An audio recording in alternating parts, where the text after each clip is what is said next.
Bonjour, alors bienvenue au lundi du GIRSI, réservé à la présentation du rapport Health Data Hub, qui vous sera donc présenté par le professeur Marc Cugia au CHU de Rennes et le professeur Pierre-Antoine Gouraud. Donc tout d'abord, je vais vous présenter un petit peu l'outil avant de démarrer la présentation, parce que c'est un nouveau mode de diffusion. Est-ce que tu peux faire défiler les slides, s'il te plaît? Voilà.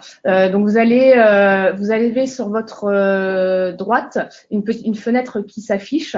Donc concernant l'audio, vous avez deux choix. Soit vous pouvez vous connecter avec l'audio de l'ordinateur ou en appel téléphonique si vous n'avez pas de matériel qui vous permet d'avoir de l'audio.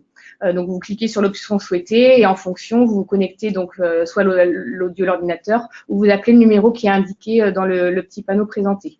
Le webinaire est en accès écoute seul, mais vous pourrez poser des questions soit en vous manifestant en levant la main et puis en nous disant que vous voulez poser une question via votre micro, votre téléphone, ou alors en saisissant les questions directement par chat. Nous les consulterons et y répondrons à la fin de la présentation en les synthétisant et en la retranscrivant au professeur Cugia et au professeur Gouraud. Le webinaire est enregistré et la vidéo sera diffusée à l'issue par mail et sur la chaîne YouTube du GIRSI. Vos questions impliqueront la diffusion de vos noms, prénoms et fonctions et de toute autre donnée que vous communiquerez à cette occasion. Donc, en conséquence, vos questions vaudront autorisation d'enregistrement et de diffusion de ces données. Les informations associées au droit d'enregistrement sont détaillées dans le document distribué autorisation webinar que vous avez dans le petit panneau également de contrôle sur votre droite. Voilà, donc je vais passer la main au professeur Gouraud pour commencer la présentation.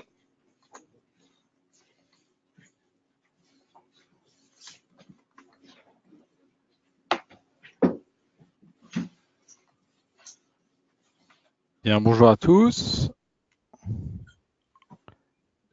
Je suis ravi d'intervenir en duo avec mon excellent collègue professeur Marc Cugia, qui va me faire un petit signe de la tête s'il voit bien mon écran numéro 2. C'est parfait. Donc on a souhaité, avec le GIRSI Grand Ouest, vous parler un petit peu en cette fin d'après-midi de données massives en santé, à la fois dans les hôpitaux universitaires du Grand Ouest et puis également à l'issue de la mission du Health Data Hub, qui est une mission nationale pour laquelle le professeur Marc Cugia avait été sollicité et il fait partie de l'un des 3 rapporteurs.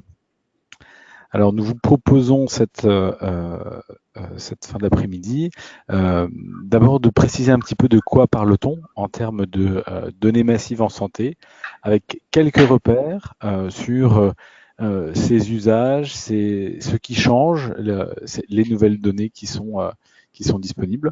On vous parlera ensuite du réseau des centres de données cliniques qui déploient dans chacun de nos CHU et institutions un entrepôt de données biomédicales. On rappellera également ce que c'est qu'un entrepôt de données biomédicales, ces données qui sont disponibles de manière digitale, issues de nos pratiques de soins. Et puis ensuite, on vous partagera un petit peu donc avec Marc les conclusions, ce qu'a été la mission du Health Data Hub à l'échelle nationale. Et pour rendre ça un petit peu concret, on vous a préparé quelques exemples qui ont pour volonté d'illustrer les nouveaux usages de ces entrepôts de données biomédicales et puis notre capacité peut-être à faire de la recherche différemment avec de nouvelles sources de données. Donc sans plus attendre et sans plus de transition, quand on parle de données pour la recherche, ce qui vient de manière plus immédiate à l'esprit, c'est d'abord les essais cliniques et les bases de données de recherche telles que les registres ou les cohortes. Dans ces deux situations, dans les essais cliniques, eh bien, ce sont des données qui sont vraiment faites pour la recherche. Dans les deux situations, ce sont vraiment les modèles de données qui sont générés pour la recherche, et dans la recherche biomédicale, dans la recherche biologique, on a l'habitude de générer les données qui vont servir à la recherche. Dans les essais cliniques, on va même contrôler expérimentalement, notamment grâce à la randomisation, la comparabilité entre les deux groupes. Ce sont donc des données qui sont planifiées, qui répondent à une question prédéfinie. C'est souvent cette question que l'on utilise pour faire le fameux calcul du nombre de sujets nécessaires. On a des populations extrêmement sélectionnées qui répondent à des critères d'inclusion, des critères de sélection. On a une taille finie, relativement limitée, la plus parcimonieuse possible, des coûts élevés, et un essai clinique, ça nécessite énormément de réflexion sur la recherche a priori. Ces données d'essai clinique, elles sont souvent complétées par des données de cohorte ou des données de registre, qui sont elles aussi planifiées, relativement exhaustives, dans une population bien définie, qui ne répondent non pas à une question, mais à un ensemble de questions sur une thématique. Ces registres sont souvent sur une pathologie ou sur un problème de données particulières. Sont des coûts là aussi très élevés qui limitent la taille. Ce qui change aujourd'hui, c'est qu'on voit apparaître, en complément de ces deux sources de données, des données qui sont, elles, issues du soin ou des soins, des différents services, des différentes activités qui se construisent autour du soin. Alors, le gros changement, c'est qu'on a des données qui n'ont pas été construites ou collectées pour ou à des fins de recherche. Et c'est ce qu'on appelle de manière un petit peu pompeuse un usage non intentionnel à des fins de recherche. Quand on prend un peu de recul et qu'on parle un peu de big data, finalement, c'est une situation assez particulière dans la santé où on est habitué à générer des données pour répondre à nos questions de recherche. Il est plus fréquent dans d'autres domaines de faire du recyclage de données ou d'avoir une attitude beaucoup plus opportuniste sur des données qui sont accessibles et de les utiliser. Eh bien, on rattrape, en tout cas on se rapproche de cette philosophie avec l'exploitation des données issues du soin, qui sont cette fois-ci non pas dans une population sélectionnée, mais dans une population réelle, dans mon CHU, sur mon territoire, dans mon service. Par essence, elles sont liées aux caractéristiques de la collecte dans le cadre de l'activité. Elles sont donc lacunaires. Elles permettent là aussi de répondre à un ensemble de questions que l'on pourrait vouloir se poser. Elles sont présentes à coût faible, en tout cas à coût faible pour la recherche, puisqu'elles ne sont pas destinées à produire de la recherche. Elles sont générées, et c'est important de l'avoir en tête, elles sont générées par, à cause et conservées dans le vu d'une activité liée aux soins. Et par conséquent, quand elles sont mobilisées dans un cadre de recherche, c'est une réflexion a posteriori qu'il va falloir conduire sur ces données. Qu'est-ce qu'elles veulent dire vraiment? Comment elles peuvent être mobilisées ou non dans une réflexion de recherche? Eh bien, aujourd'hui, et le professeur Kudja vous en donnera un exemple, ces données issues du soin, elles peuvent être mobilisées pour nourrir les essais cliniques, pour nourrir des bases de données de recherche, peut-être transformées. Elles nous permettent aussi de regarder différemment, de mettre en question les données issues de la recherche plus classique. Toujours dans un esprit de donner quelques repères, il nous semblait également important, c'est une diapositive qu'on utilise aussi pour nos étudiants en santé, de mettre un petit peu d'ordre dans les différents usages des données massives en santé. C'est un sujet qui est devenu tellement à la mode que parfois on confond des usages qui sont extrêmement différents. On peut en distinguer 7 que je vais maintenant parcourir. Le premier, c'est ce qu'on appelle des usages qui sont à plusieurs niveaux dans le pilotage médico-administratif du système de soins. L'activité générée par le soin engendre des données qui permettent de suivre le nombre de consultations, le nombre de patients. Et ce sont des développements qui sont effectivement assez proches de toute activité industrielle ou économique. Et cela va permettre en temps réel de suivre sur un territoire le niveau d'activité de différentes composantes d'un système de soins. Là aussi, dans le deuxième usage, ça va être utilisé pour cibler des groupes. Et c'est peut-être une pratique qui est plus classique dans le domaine du marketing, où on va identifier des sous-groupes de patients ou de consommateurs avec des besoins particuliers, des pathologies différentes. Et c'est le fait que ces données soient disponibles qui nous permettent de le faire plus facilement ou de manière plus fine. On parle parfois à propos de la médecine personnalisée, de médecine stratifiée. Peut-être plus important pour les soignants, c'est que ce big data ou des données ou des résultats d'analyse de données massives et leur caractère quantifié, peut-être parfois probabilistique, va venir être présent dans ou s'immiscer dans la relation entre soigné et soignant comme un pôle quantitatif objectif. On peut distinguer trois grands types d'actions ou de visages de la présence de ce big data. D'abord au niveau de la prescription, et pas simplement de la prescription de médicaments ou de thérapies, où l'analyse du big data viendrait impliquer que on sache quoi présenter, mais également quel type d'information peut être nécessaire ou au contraire superflu. On peut imaginer à terme que nous aurons des algorithmes qui vont recommander ou évaluer la pertinence d'un examen, un examen complémentaire, ou bien au contraire, prédire une donnée qui serait redondante. C'est également extrêmement utile de se rendre compte qu'il va être beaucoup plus facile de comparer les profils de patients entre eux. D'une part parce qu'on est capable de lancer des calculs et d'autre part parce que les données sont plus facilement accessibles et on parle parfois de solidarité ou de solidarity, c'est-à-dire d'un niveau de solidarité qui se mettrait en place entre les patients, non pas par la solidarité financière, mais par le fait que nous soyons capables de partager des données. Quatrième élément qui permet de décrire une difficulté peut-être dans ces données, c'est peut-être un effacement de la séparation entre les données qui relèvent véritablement de la santé et celles qui relèvent davantage du bien-être. Et le risque pour cela est de laisser le malade de plus en plus seul face aux données, face à l'information. Cette irruption du big data, elle correspond à une revendication contemporaine des patients à être plus acteurs de leur propre santé, avec comme attention que nous devons porter que cette information, elle peut être disponible en dehors de la présence d'un cadre de santé, d'un soignant ou d'un professionnel de santé capable d'être un médiateur face à ces données. Donc là, on n'est plus dans la relation soigné-soignant avec du big data, c'est bien le patient avec le risque qu'il soit isolé face à une information qui devient accessible, éventuellement personnalisée, dont il ne comprend pas forcément la complexité ou les implications.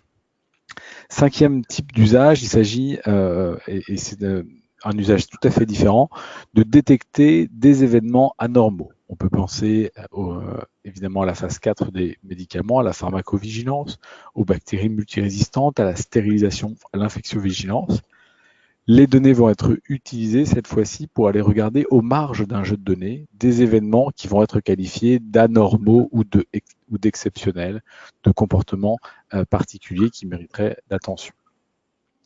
Sixième usage, particulièrement important en ce qui va concerner notre propos, eh bien, ces données qui sont issues et générées dans le cadre du soin, eh bien, on peut les utiliser pour produire sa recherche.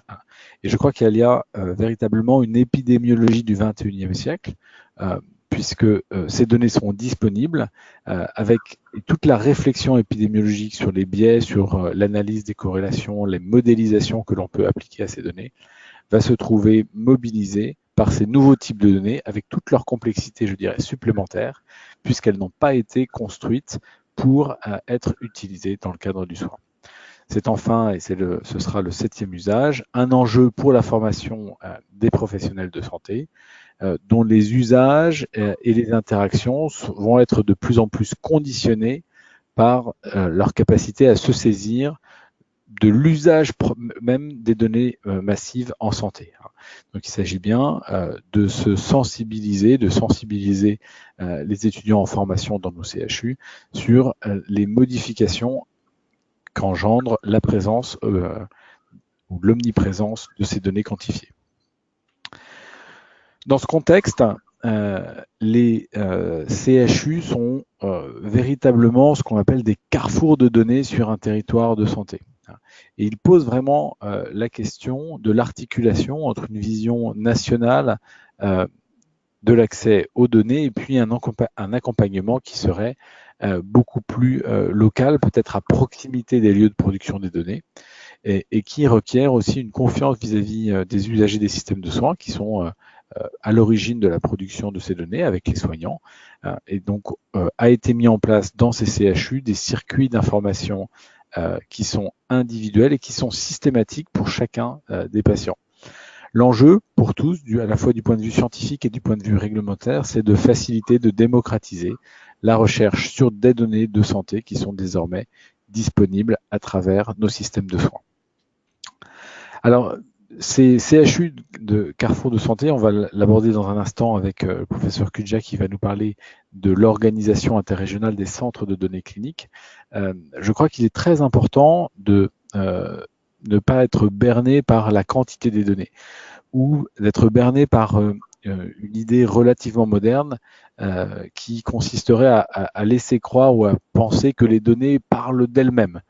Surtout quand on en a beaucoup. Je crois que nos organisations, qu'on parle de hub local dans le rapport, qu'on parle de clinique des données comme à Nantes, de centre des données cliniques dans le réseau interrégional, eh bien, c'est de dire que ces données, elles ne parlent pas d'elles-mêmes, elles ne sont pas si faciles à extraire, à deux titres, celui de l'expertise à la fois informatique et épidémiologique qui extrait les données, mais également l'expertise clinique qui comprend le contexte dans lequel ces données ont été enregistrées et collectées. Et c'est bien à partir de ces médiations entre experts, grâce à des structures à la fois locales et labellisées, que l'on pourra effectivement exploiter ces données. C'est un véritable enjeu de transformation ou d'ajout véritablement complémentaire à nos approches actuelles, une nouvelle épidémiologie des données, et on parle vraiment de données en vie réelle, qu'elles correspondent effectivement aux données collectées dans une institution particulière à une période de temps donnée. Et paradoxalement, même si on a beaucoup de données, elles requièrent plus de méthodes biostatistiques ou de modélisation ou de méthodes calculatoires, parce qu'on parle très vite en millions, et donc on a une capacité à détecter des associations qui est démultipliée par rapport à ce que l'on a connu quand on avait peu de données, mais qui pose vraiment de manière douloureuse la question du sens que l'on va donner à ces corrélations. Le grand principe illustré par ces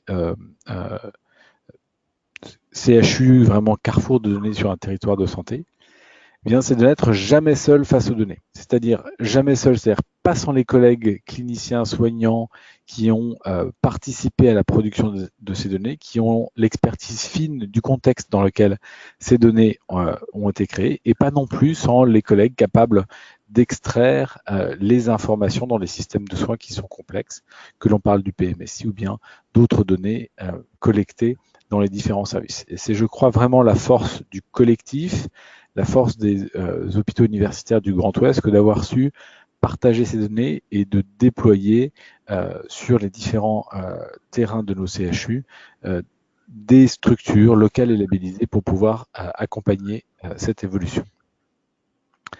Marc, je te passe la main sur les CDC.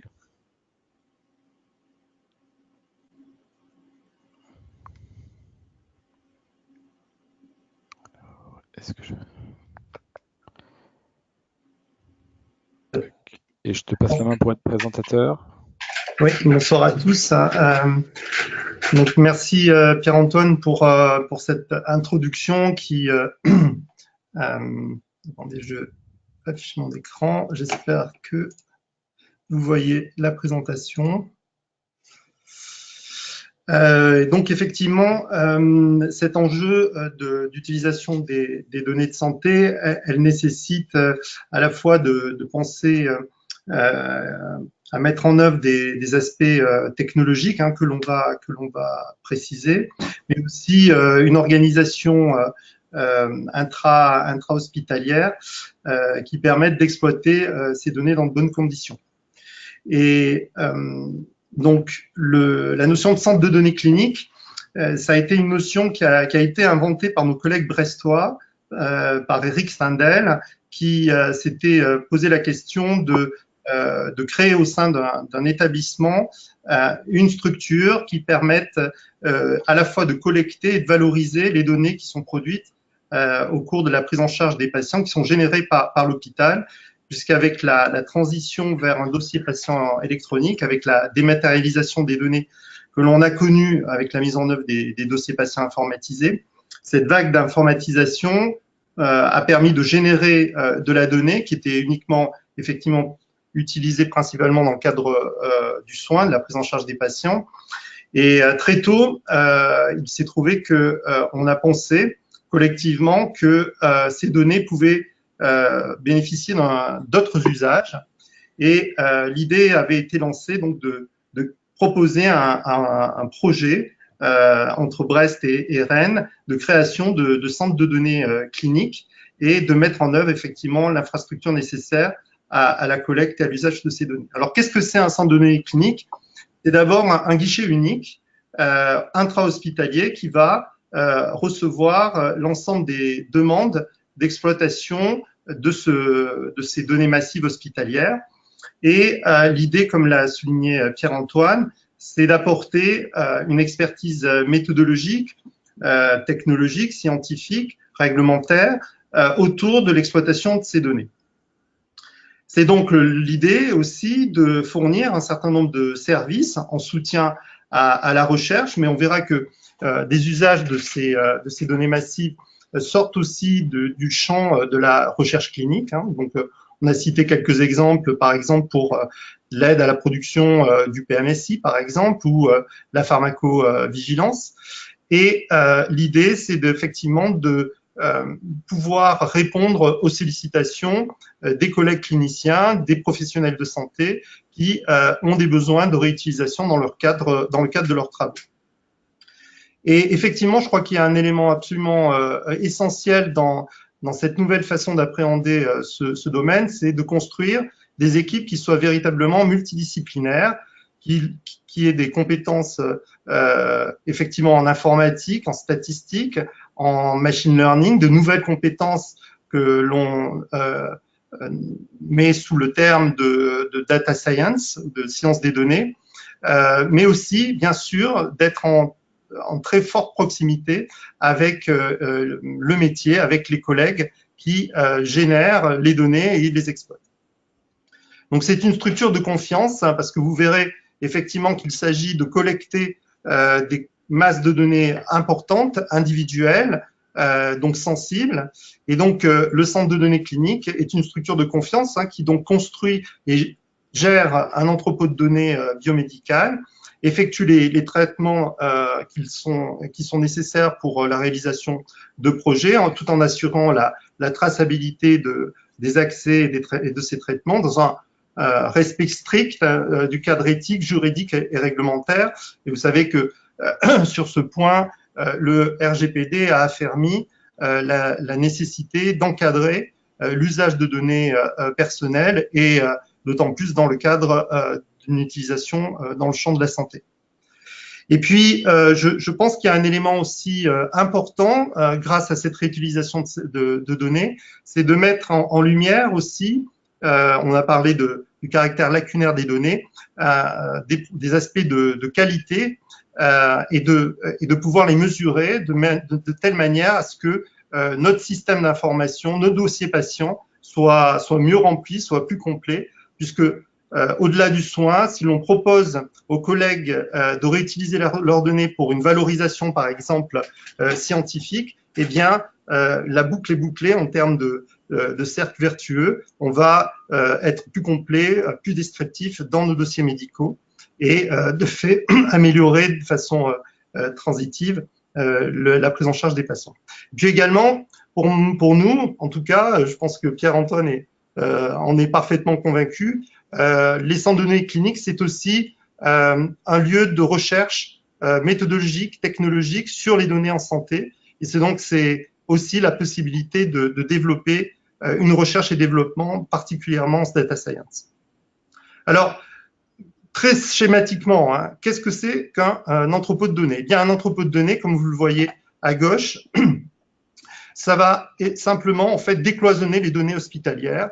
Notre système d'information hospitalier produit des données en temps réel. Eh bien, ce que l'on va faire, c'est qu'on va collecter ces données, on va les extraire de notre système de production de soins pour les intégrer dans un entrepôt de biomédical. C'était donc une base de données qui est support à la recherche et l'innovation. Et puis, on va avoir un certain nombre d'outils d'exploitation qui vont permettre de fouiller, de rechercher, de requêter, de traiter, d'analyser ces données. Donc, je vais vous en montrer un rapidement. Et puis, effectivement, on a il est important d'avoir un processus parfaitement clair en termes de services et d'expertise. Donc un portail, un guichet unique qui permet à chacun, à tout utilisateur, de pouvoir accéder à l'expertise et aux services du centre de données cliniques. Et ce que l'on fait au centre de données cliniques, eh bien, on va extraire, traiter des sous-ensembles de données pour répondre à des besoins multiples et variés. Ça peut être uniquement produire, mettre à disposition de nouveau un sous-ensemble de données, ou bien aller jusqu'à la réalisation de travaux scientifiques, alimenter des bases de données cibles. On parle d'alimentation, par exemple, de bases de données recherche ou de registres épidémiologiques, par exemple, ou bien se connecter, on verra plus loin, ce dispositif a un réseau plus important. Alors, lorsqu'on parle de données hospitalières, effectivement, on parle de données massives hospitalières. La première chose qui frappe, ce sont des données extrêmement hétérogènes. Et alors, une chose très importante, on connaît les données structurées dont on dispose. Finalement, on a assez peu. C'est les codes diagnostiques, les codes d'actes, les données de biologie, les prescriptions, les administrations médicamenteuses. Mais une très grosse partie de l'information intéressante, pertinente, est contenue dans des données non structurées que vous voyez à gauche, avec les comptes rendus d'hospitalisation, d'urgence, de radiologie, des questionnaires médicaux ou infirmiers. Et donc, toute cette masse d'informations est particulièrement précieuse puisque, vous voyez, même en recherche clinique, un tech, un ARC va aller au dossier médical, regarder dans les dossiers et dans les comptes rendus pour repérer une information importante. Donc, c'est une source très précieuse. Alors, ce que l'on fait, c'est que dans les technologies d'entrepôt de données, on va utiliser des traitements automatiques du langage qui vont permettre d'extraire, enfin de traiter ces données non structurées comme des données structurées, en prenant par exemple compte des négations ou des antécédents familiaux, par exemple. Alors, ce dispositif d'entrepôt de données, il s'est trouvé qu'on en avait fait un prototype au CHU de Rennes, et puis ensuite, très collectivement, on a pensé que cette technologie pouvait intéresser un plus large panel d'établissements. Et donc, ce réseau de centres de données cliniques a eu une phase de déploiement de cette technologie d'entrepôt de données. Et aujourd'hui, alors effectivement, les chiffres ne veulent pas dire grand-chose, mais dans ces entrepôts déployés dans 6 CHU et bientôt 2 centres de lutte contre le cancer, eh bien, on a les données de 4,6 millions de patients, des millions de documents cliniques, et puis effectivement des données structurées qui se comptent aujourd'hui en milliards. Donc c'est ce potentiel-là qui est mis en œuvre et qui sera exploité dans les différents cas d'usage que Pierre-Antoine a pu présenter. Et donc, ce que l'on possède dans ces entrepôts, effectivement, c'est des comptes rendus d'hospitalisation, des comptes rendus de consultation, des données de biobanque, les données d'urgence, le PMSI, l'anatomopathologie, les comptes rendus d'imagerie, même des données d'odontologie qui sont collectées, et cette liste va petit à petit se compléter avec les nouvelles sources de données que l'on va alimenter dans ces dispositifs.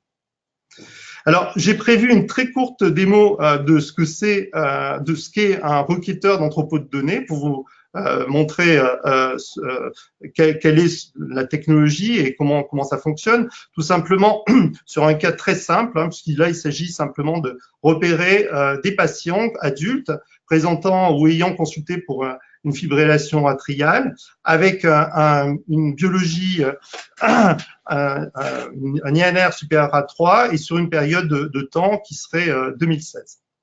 Donc, je vais lancer ma petite démo. Ça ne dure pas très longtemps. Hop. Donc, j'espère que vous voyez quelque chose.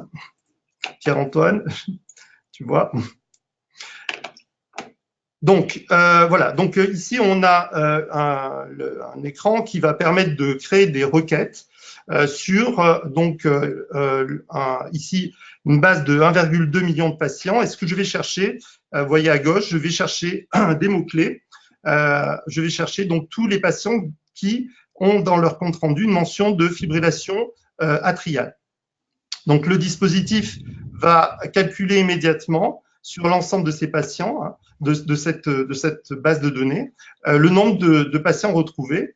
Et je vais exécuter ma requête. J'avais déjà préétabli les critères sur l'âge et la période d'étude, et vous voyez que le système va répondre quasiment immédiatement. Il a trouvé donc 9316 patients, 22 000 documents qui font mention de cette information. Et vous voyez aussi la notion de patient opposé ou à la réutilisation des données ou au recontact. Donc, on verra ça plus tard. On prend en compte l'opposition patient. Eh bien, ce que l'on voit, chaque bloc, vous voyez, sont des patients, en fait. On voyait le premier patient est déidentifié, on voit son âge, et on voit qu'on en a trouvé des documents cliniques qui possèdent bien, on voit l'extrait de ce document clinique, hein, où est bien fait mention de fibrillation atriale.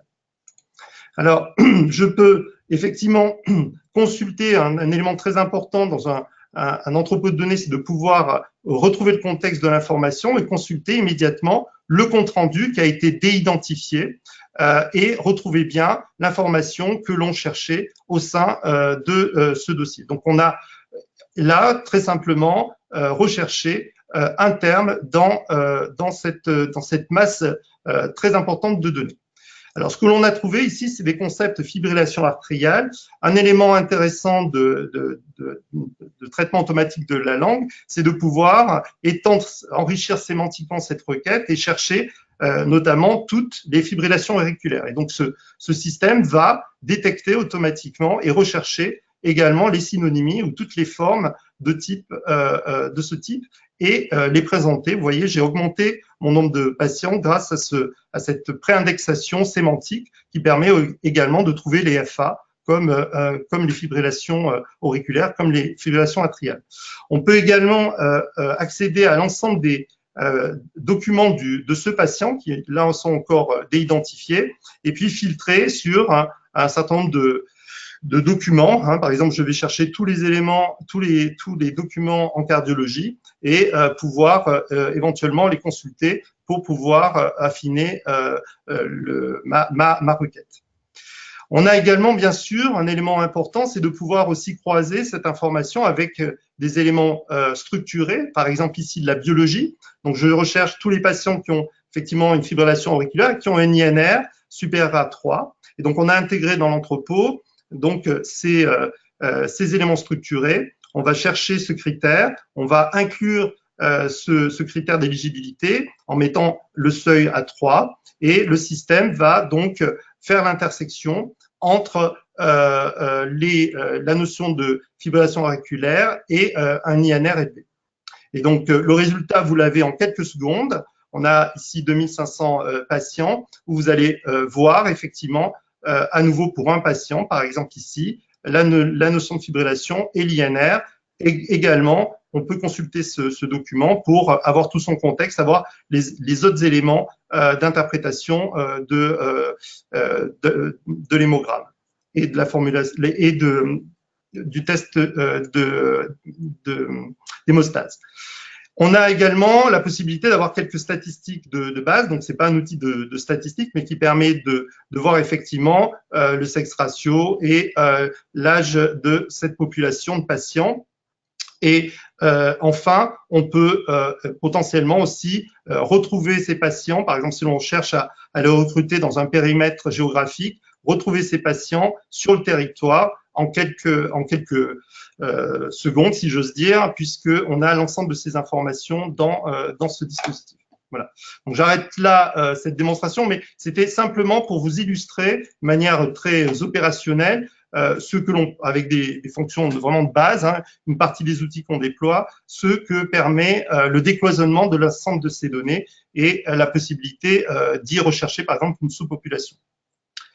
Alors, effectivement, vous voyez, ces deux sont des données sensibles et dès lors que l'on crée un centre de données cliniques qui va être la structure de confiance qui va traiter cette information, il faut mettre une gouvernance qui respecte un certain nombre de principes absolument essentiels, principes de transparence dans les traitements hein, et d'information à la fois collective et individuelle à destination des professionnels de santé, hein, dans un cadre déontologique, mais aussi pour le patient.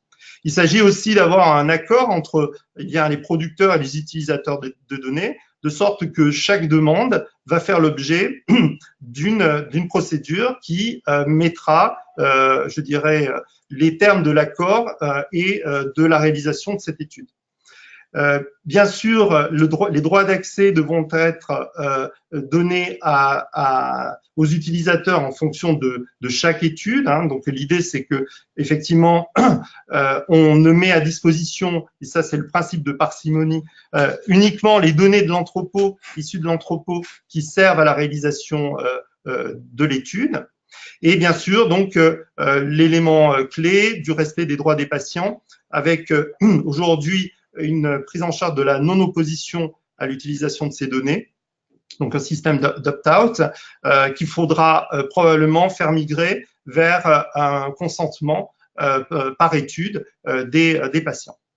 Et bien sûr, un élément enfin essentiel, c'est la sécurité et la confidentialité des données avec des algorithmes de déidentification et puis bien sûr au fait que les données des centres de données cliniques sont utilisées uniquement dans le cadre d'un réseau sécurisé. Alors, ce dispositif, eh bien, on l'a déployé et construit grâce au GIRC Grand Ouest, qui a financé cette opération de déploiement à la fois d'un chantier technique qui est complexe et qui est achevé, et également donc d'un chantier organisationnel puisqu'il fallait mettre en place ces organisations au sein de chaque établissement. Et aujourd'hui, ce réseau finalement représente le plus grand réseau européen de données cliniques hospitalières. L'idée, c'est effectivement de pouvoir développer dans un cercle vertueux la recherche et le développement autour de l'utilisation de ces données, avoir aussi des transferts industriels qui permettent de valoriser l'innovation à partir de ces données. Et ce qui est très important dans le cadre de ce réseau, c'est de pouvoir travailler collectivement puisque c'est le potentiel de l'ensemble de ces centres en termes de données, mais aussi d'expertise, qui permet de valoriser et d'aller plus loin sur l'exploitation de ces données. C'est aussi l'idée de pouvoir partager au sein du réseau un certain nombre d'objectifs et de missions. Donc aujourd'hui, les objectifs du réseau interrégional, c'est effectivement de développer les usages et la valorisation des données, puisque le dispositif technique a été déployé. L'enjeu, et on le verra, ce sera l'exploitation multicentrique des données. Et pour cela, donc, on est en réflexion au niveau du Go pour pouvoir le faire de manière beaucoup plus opérationnelle. Aussi, une valeur ajoutée, c'est le partage des compétences, des outils, des méthodes. Le CHU de Nantes a fait un travail tout à fait remarquable dans la mise au point du processus réglementaire auprès de la CNIL et dans son circuit d'information patient. Bien, cette compétence, sont partagées au niveau de chaque centre de manière à ce que chacun ne refasse pas, ne réinvente pas le fil à couper le beurre et puisse bénéficier des innovations de chacun. L'idée aussi, c'est aussi de construire des partenariats scientifiques avec l'écosystème, notamment de data science, mais aussi industriels, avec des industriels du médicament, par exemple, ou qui développent des nouvelles technologies et à l'échelle territoriale. Et puis, bien sûr, l'enjeu de formation, de formation de ces nouveaux acteurs qui vont devoir travailler au sein des centres de données cliniques. Alors, ce qui a été dit était que, effectivement, au niveau du Go, ce que l'on mobilise, c'est les données hospitalières. Et finalement, quand on y réfléchit, ces données hospitalières, elles ne concernent que le passage, le contact avec l'hôpital des patients. Et donc, ce sont des données finalement très profondes, puisqu'on a une très grande quantité des données, mais finalement, dans une trajectoire de patient, on n'a ni l'amont, ni réellement l'aval. Et on sait que ces données, en tout cas, sont en partie présentes dans une base qui s'appelle le SNIRAM, qui est gérée par l'assurance maladie et qui est aujourd'hui intégrée dans le cadre du système national de santé.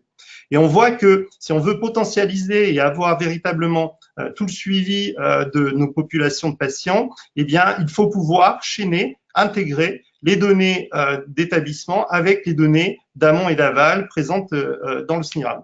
Et donc, on a mené des travaux expérimentaux dans ce cadre. Et vous voyez par exemple ici un travail qu'on a pu mener qui intègre les données du SNIRAM, ce sont les délivrances de boîtes de médicaments en ville, et puis les données hospitalières avec les administrations, et puis la biologie qui est faite à l'hôpital. Et donc, on peut voir là des ruptures de traitement ou bien des événements qui pourraient être indésirables dans la trajectoire du patient.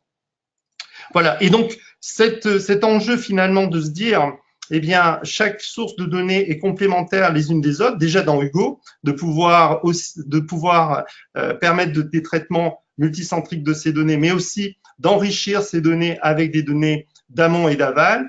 Ce besoin-là, eh bien, il s'exprime à l'échelle nationale, il s'est exprimé aussi à l'échelle nationale, puisque dans le cadre, suite au rapport de Cédric Villani, un vaste plan de développement de l'utilisation des données massives et en particulier en santé a été lancé par l'État, et j'ai eu la chance de pouvoir copiloter une mission nationale sur la mission de préfiguration d'un dispositif qui permettra d'aller plus loin dans l'utilisation et le partage de ces données de santé.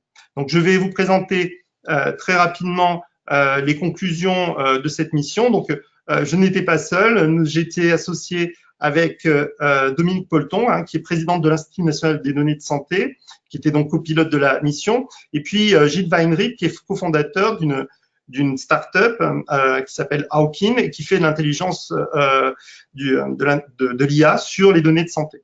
Alors, ce qui était intéressant, c'est d'avoir des regards croisés. Dominique Polton est aussi économiste de la santé, et d'avoir des regards croisés sur les enjeux. Et donc, nous avons démarré une mission au mois d'avril, et nous avons pu réaliser, alors avec un groupe plénier qui associait les instituts de recherche, assurance maladie, les représentants de professionnels de santé. Nous avons mené 114 auditions. On a peu prévu l'ensemble de l'écosystème qui utilise ou est acteur dans le champ des données en santé, et réaliser un certain nombre de travaux thématiques, des ateliers pour préciser les enjeux et le contour de ce dispositif. Et ce qui frappe, effectivement, c'est que on a pu repérer très rapidement de très nombreux cas d'usage identifiés sur ces données de santé. Alors, je ne vais pas y revenir parce que Pierre-Antoine les a cités, en recherche clinique, pour le suivi et l'information des patients, en appui aux professionnels de santé ou pour le système de pilotage du système de santé. Donc, ce besoin exprimé d'usage de ces différents acteurs, eh bien, grâce aux éditions, on a pu mieux cerner les attentes de cet écosystème. Et le premier enjeu par rapport à ces données massives qui sont sous nos pieds, si j'ose dire, premièrement, c'est de mieux connaître les différentes sources de données dont la France dispose, et pouvoir mieux facilement accéder à ce patrimoine de données de santé, patrimoine au sens où il est constitué de nos propres données, de chacun des citoyens, et permettre donc le décloisonnement de ces données et faciliter notamment leur rapprochement, leur chaînage, dans le respect, bien sûr, du droit des citoyens. Le deuxième aspect, c'est d'avoir aussi des moyens adaptés et suffisants, technologiques, humains et financiers. Pourquoi? Parce que sécuriser ces données, les traiter avec des infrastructures technologiques à l'état de l'art, nécessite des investissements extrêmement importants. Et l'idée, c'est que ces investissements pourraient être mutualisables à différentes échelles. Et le troisième point, bien sûr, c'est de déterminer un modèle économique qui soit gagnant-gagnant entre les différents acteurs. Donc, les ambitions de cette mission, de ce hub, c'était finalement notre conclusion, c'est de mettre au service du plus grand nombre les données de santé avec une vision un petit peu nouvelle s'agissant de ces données de santé, dès lors qu'elles sont financées par la solidarité nationale, et bien sûr de les mettre au service du plus grand nombre dans le respect, bien sûr, de l'éthique et des droits fondamentaux des concitoyens. Et donc, 4 actions majeures ont été prévues. D'une part, de faire évoluer le cadre réglementaire législatif sur l'accès aux données et le partage de données de santé. Alors, vous savez que le système national, le SNDS, a été mis en œuvre spécifiquement pour les données de l'assurance maladie, mais ces données ont été enrichies notamment avec des données, par exemple, du CEPIDC, de mortalité. Et donc, l'idée, c'est d'étendre ce SNDS à l'ensemble des données qui sont produites dans le cadre de la solidarité nationale. Deuxième élément, c'est bien sûr de consolider le patrimoine de données et notamment de ne pas partir de zéro, mais de s'appuyer sur des initiatives telles que l'on a pu mettre en œuvre au niveau du Grand Ouest pour pouvoir les pérenniser et les développer. Le troisième point, le troisième pilier, c'est effectivement, il est nécessaire d'avoir une infrastructure qui soit tiers de confiance nationale pour permettre la mutualisation, le chaînage de ces données de santé et l'interface avec les différents acteurs de l'écosystème. Et donc, c'est la raison pour laquelle une structure est en train d'être créée, donc le Health Data Hub, qui sera probablement un GIP et qui sera en charge d'être le guichet unique et qui remplacera très rapidement l'INDS dans ses fonctions. Et puis enfin, bien sûr, c'est l'identification de projets pilotes. L'idée est de pouvoir construire ce dispositif par itération en s'appuyant sur des projets qui permettront de préciser le contour et le mode de fonctionnement du hub. Donc c'est pour l'État et la France, c'est vraiment le projet a été perçu comme un élément absolument structurant, à la fois moteur et fédérateur. Ça change en quelque sorte la donne. C'est une vitrine nationale et internationale sur l'exploitation de données dans une compétition qui va se développer à l'échelle européenne et internationale. L'idée aussi d'avoir finalement un guichet unique, ou du moins de tendre vers un guichet unique à l'usage de ces données pour, et ça ne se fera pas sans difficulté, pour dépasser parfois les réflexes propriétaires sur les données, ou du moins les accès qui pourraient être, je dirais, qui pourraient être discrétionnaires sur les données. On a vu beaucoup d'acteurs qui étaient intéressés à utiliser les données des autres, mais à très peu partager leurs propres données. C'est un enjeu aussi sur la qualité, et ce dispositif doit permettre d'améliorer la qualité des données de santé, et puis, bien sûr, la possibilité de mutualiser des technologies et des expertises à l'échelle nationale, mais aussi en servant les différents territoires. Alors, comment le dispositif est pensé? Eh bien, je dirais une plateforme qui sera connectée à des producteurs de données et qui permettra à des utilisateurs d'accéder à ces données sur projet. Un dispositif qui, d'une part, fournira un catalogue des données disponibles et puis amènera un certain nombre d'offres de services ou de soutien à la réalisation des projets et bien sûr en assurant la transparence selon les engagements pris par le Hub dans le cadre d'une charte citoyen. Donc une gouvernance également qui devra se mettre en œuvre en respectant les différents acteurs, producteurs, utilisateurs et citoyens. Voilà, et donc cette gouvernance, elle va être à construire dans l'avenir avec la notion d'un guichet unique pour avoir une visibilité et d'éviter l'errance des utilisateurs de données à trouver un accès sur le territoire, mettre en place des règles qui soient transparentes, de partage des données et non discrétionnaires, et un comité qui va se construire, se mettre en œuvre en respectant les gouvernances qui pourront être, je dirais, déclinées à l'échelle territoriale Donc l'idée, c'est je suis un CHU, je dispose des données, je peux réaliser ces données en passant par la gouvernance du CHU.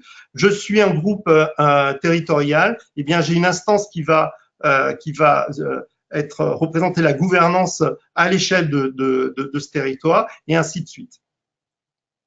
Je ne vais pas rentrer trop dans les détails de l'offre de service, mais encore une fois, l'idée, c'est par exemple de pouvoir mettre très rapidement un catalogue à disposition des données disponibles dans le cadre du hub ou par exemple dans le cadre de notre réseau d'entrepôts de données. Aussi de pouvoir avoir la possibilité de réaliser par exemple de l'innovation en mettant des jeux de données disponibles pour faire par exemple ce qu'on appelle des datatons qui sont des espèces de compétitions entre équipes de recherche, donc sur des données bien sûr déidentifiées, anonymisées, qui permettront donc de réaliser des premiers travaux de recherche-innovation.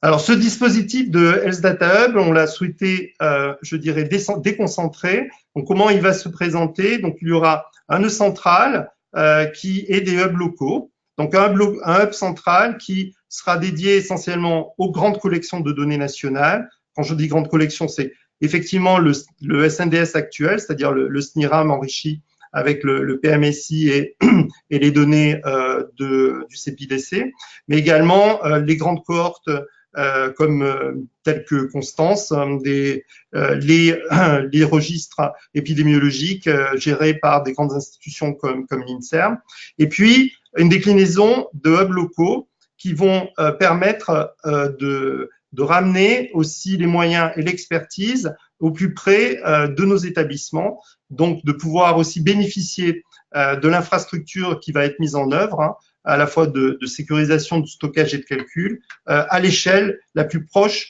des utilisateurs. Et ça, c'est un point. Et le deuxième point qui nous semblait absolument essentiel, c'est que ces données puissent être aussi, l'usage de ces données puisse être accompagné par une expertise locale des professionnels qui produisent et qui utilisent ces données.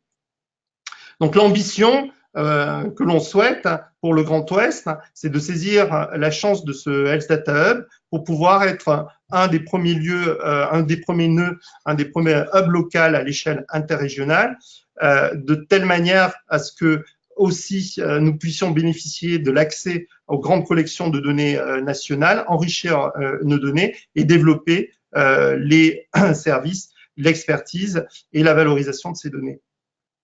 Alors, le développement sur le calendrier est très ambitieux puisque Agnès Buzyn a souhaité avoir des premiers travaux, des premiers résultats qui puissent émerger fin 2019. Donc, un projet qui a été lancé en novembre 2018 avec la création du hub, les premiers éléments sur la gouvernance, des éléments aussi réglementaires qui sont en train d'être discutés, et puis la mise en œuvre des hubs locaux à l'échelle, donc avec un appel à manifestation d'intérêt pour la fin du deuxième semestre 2019, et puis un déploiement progressif et un enrichissement progressif des données et du catalogue de données à l'échelle 2020-2022. Voilà en quelques mots, si j'ose dire, les conclusions de ce rapport.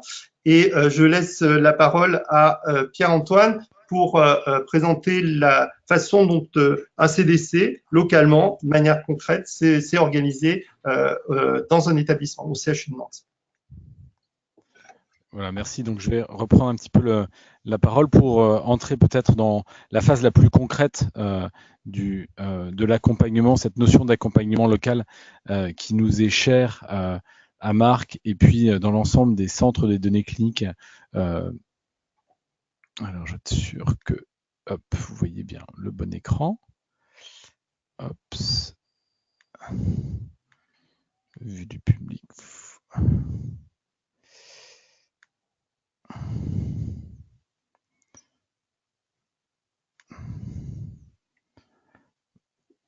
Voilà, Alors, le premier élément extrêmement important, c'est la mise en place d'un circuit d'information extrêmement bien défini, qui est le garant de la transparence vis-à-vis des patients. Donc, ça comporte évidemment une analyse des risques et des impacts dans le cadre de la RGPD, une information individuelle qui est pour chacun des patients du CHU qui entre du CHU de Nantes, et puis tout un dispositif qui permet d'être extrêmement transparent vis-à-vis des usages de ces données et qui permet à chacun des patients de s'opposer à la réutilisation de ces données pour un projet de recherche. Et c'est aussi une fonctionnalité technique que vous avez pu voir dans le cadre du projet, puisque les requêtes peuvent se faire en excluant les personnes pour lesquelles on n'aurait pas eu le consentement pour que ces données soient utilisées à des fins des recherches. À l'autre côté du spectre, eh bien, c'est cette notion de gouvernance des données issues des institutions.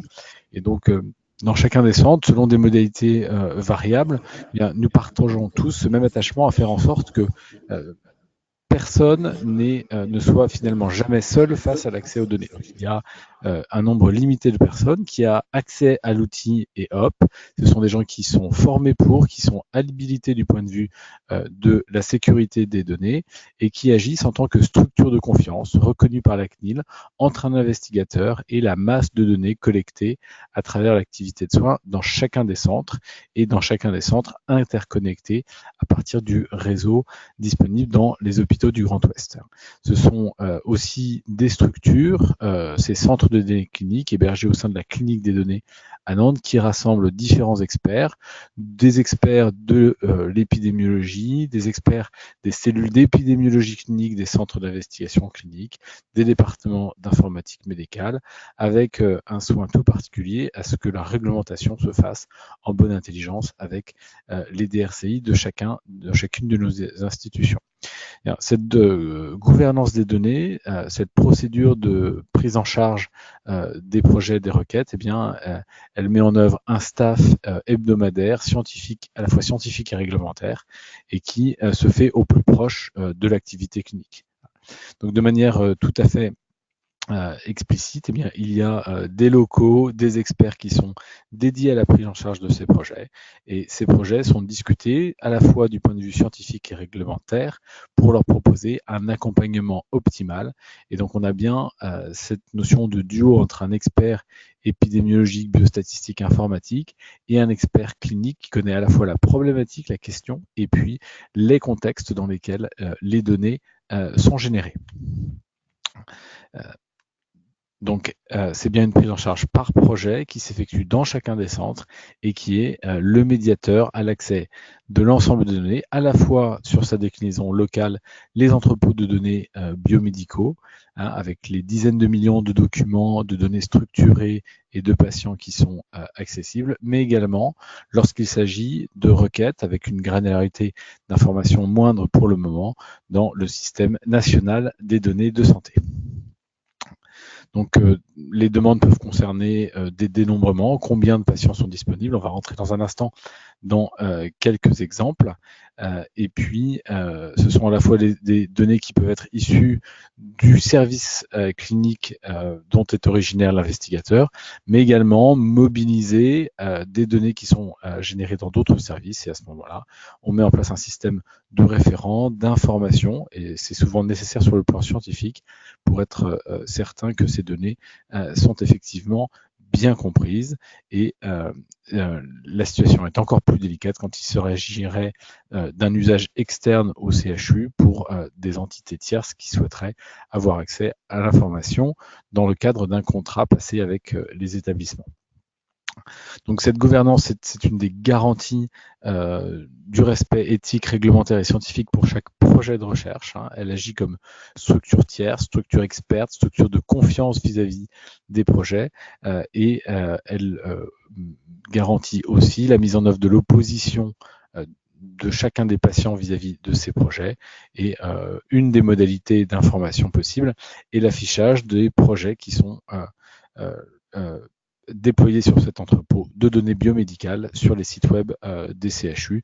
Et c'est à cette seule condition que le déploiement des entrepôts de données biomédicales obtient le feu vert de la CNIL. Je voudrais maintenant passer à quelques exemples pour que nous prenions conscience ensemble de à quel point ces nouveaux outils changent complètement la donne dans notre rapport aux données. Marc, tout à l'heure, n'a peut-être pas suffisamment insisté sur l'extraordinaire pouvoir de requêtage des données de sa démonstration. Imaginez s'il avait fallu faire ça dans les archives d'un service ou bien d'aller extraire à la main l'information, on aurait passé absolument des semaines.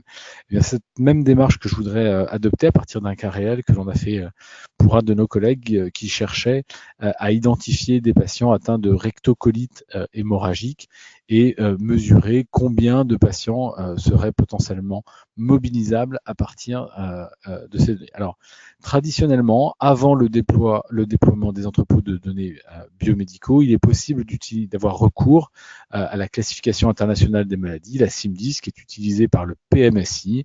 Et donc, on aurait eu une idée du décompte possible à condition que ces patients soient bien codés, du nombre de patients qui ont fait l'objet d'un diagnostic de rectocolite hémorragique ou RCH.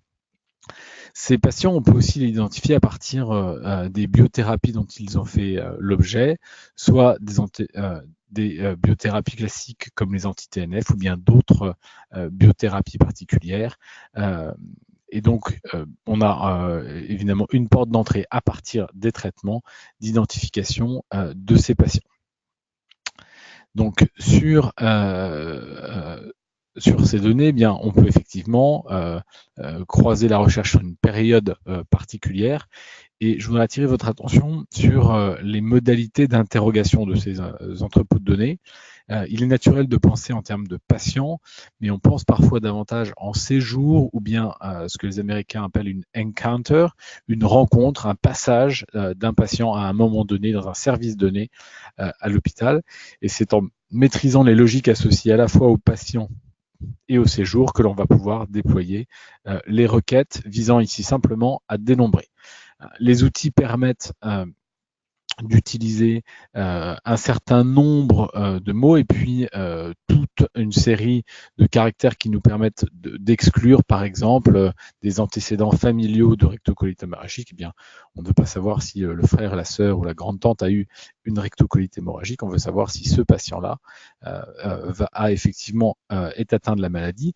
Et donc, c'est à partir de ces négations que l'on peut enrichir la requête en texte intégral. Il s'agit de faire comme si on allait lire l'ensemble des comptes rendus de consultation générés par des internes, des médecins, des infirmières à l'intérieur de notre système institutionnel. Alors qu'est-ce que ça donne? Eh bien, ce qui est intéressant ici, c'est de voir qu'on a des vues, qu'on est capable de cumuler les vues de ces patients. Et donc, vous voyez que la requête qui serait exclusivement basée sur le système traditionnel du PMSI avec des rectocolites hémorragiques qui sont codés, eh bien, il n'arrive pas du tout à capter l'ensemble des autres patients que l'on identifie à partir donc des requêtes en texte intégral et que l'on peut également croiser à partir des traitements non nécessairement spécifiques des rectocolites hémorragiques, et ce qui nous permet d'avoir une très bonne description des patients sous traitement et des patients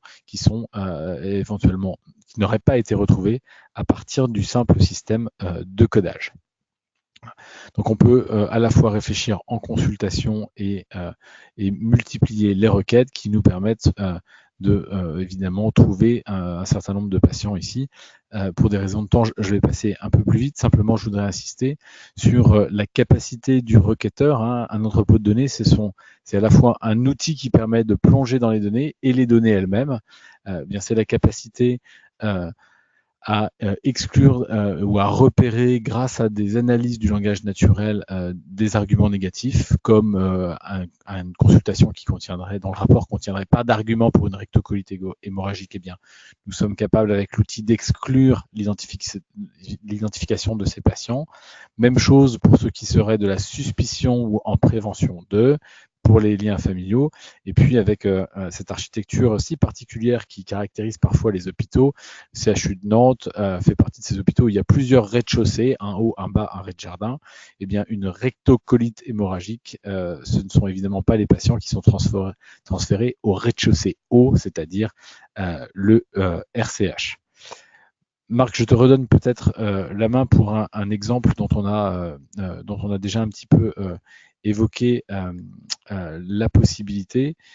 Il s'agit ici véritablement d'alimenter les jeux de données à partir de l'entrepôt de données. C'est-à-dire, là où on est habitué à des fins de recherche à ressaisir l'information, eh bien, on a la capacité d'alimenter directement à partir des entrepôts de données ces informations qui sont présentes dans... donc, on va pré-remplir ou pré-nourrir les données à partir de cela. Hop, voilà.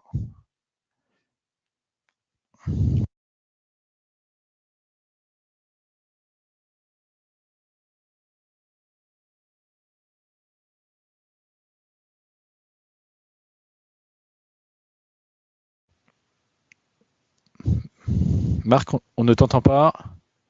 En tout cas, je ne t'entends pas. C'est bon. Vous m'entendez? Vous devriez m'entendre. Oui, oui, on t'entend. Voilà, donc pardonnez-moi.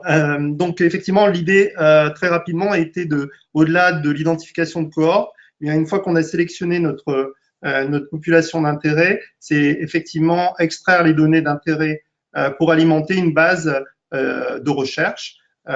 Et notamment, donc le scénario qui a été testé ici, c'est d'alimenter un ICRF. ICRF qui est le système qui est utilisé à l'échelle du GRC Grand Ouest.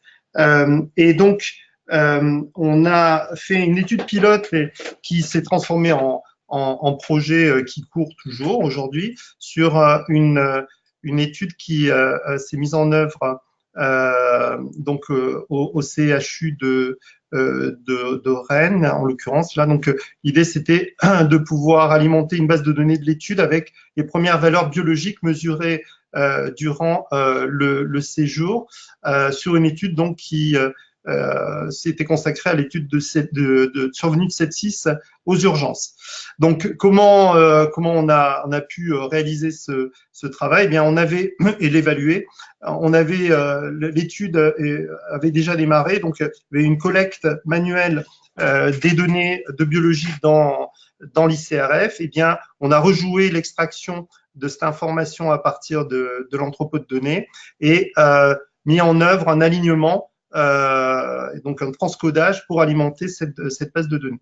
Donc, en termes de résultats, donc effectivement, vous pouvez extraire des données de l'entrepôt, donc des données tabulées sous différentes formes. Là, c'est un fichier Excel qui est ensuite qui va être importé dans le logiciel d'ICRF, donc qui était dédié à la collecte de données pour l'étude. Donc, on a fait ce travail en lien avec le CIC du CHU de Rennes, avec un technicien, un ARC, pardon, qui était en charge de ce projet.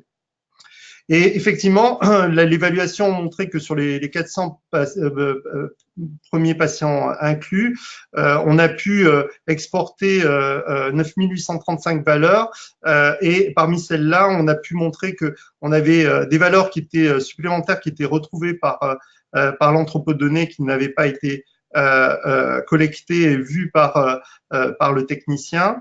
Et puis aussi la possibilité aussi de corriger un certain nombre de valeurs qui avaient été mal saisies dans l'ICRF. Donc, on diminue le transcodage et la saisie manuelle d'un certain nombre de données qui peuvent être en particulier structurées dans les ICRF. Et bien sûr, aucune valeur exportée n'était erronée.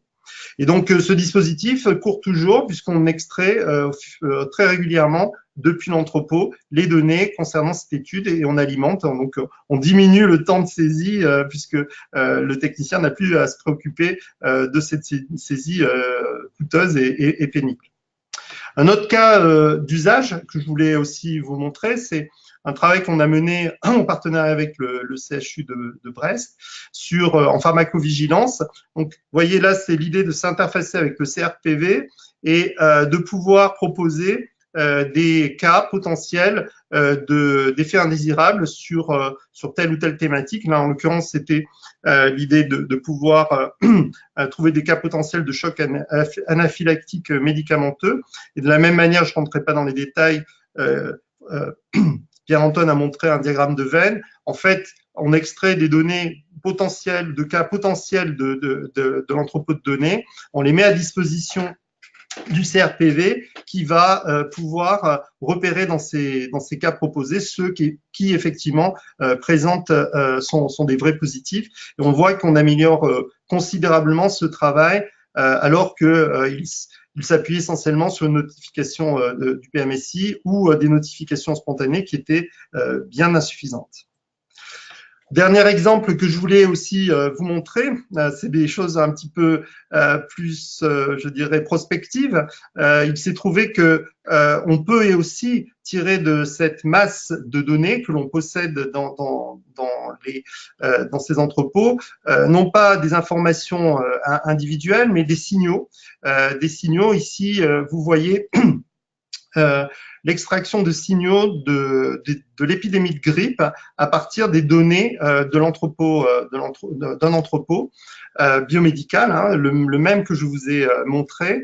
Et vous voyez donc en vert le signal de référence de Sentinelle et en rose le signal que l'on tire de ces données de vie réelle avec des modèles de machine learning qui ont été développés dans le cadre de ces travaux qu'on a publiés récemment.